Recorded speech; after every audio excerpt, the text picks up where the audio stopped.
ask you, let me tell you, congratulations on your new show. Thank you very much. How big a Thor fan are you? Were you a comic book geek? My comic book geekdom, when I was growing up, I was sci-fi, D&D, video games, computers.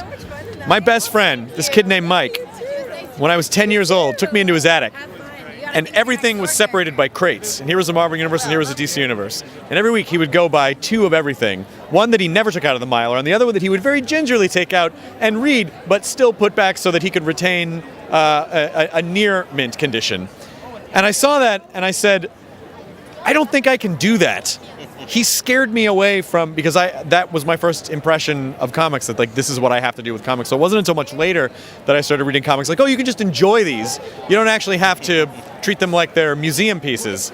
Mike is probably a very rich guy by now because he had everything from the 70s and the 80s. And his mom never chucked them away like mine did.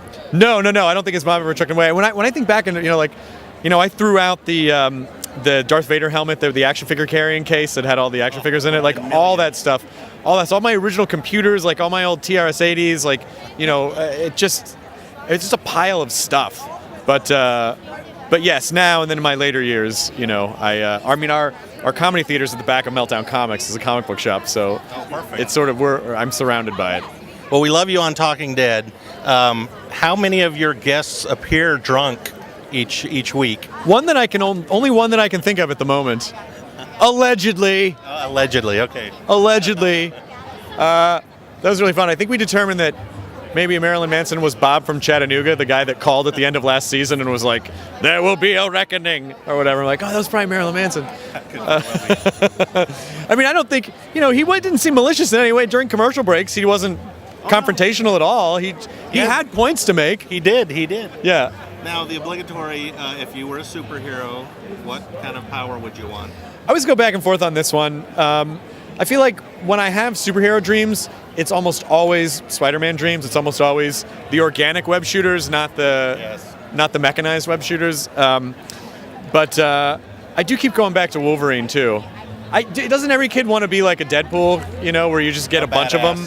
Where you just, because you want Xavier's mind control, but then you want Wolverine's eternal regeneration powers. But then I also want to be able to climb up onto buildings at the same time.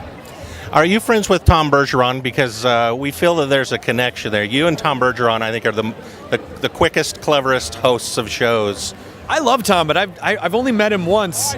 Like 14 years ago, I did Hollywood Squares, and he was hosting it. Oh, okay. And you spend a whole day. I must have missed that. Yeah, I think a lot of people probably did. But it was really fun.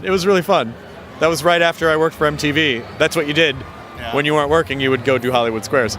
But Tom was really funny. Like I'd never really watched him before then, but he was making all these Python references, and I was like, oh man, I really like this guy.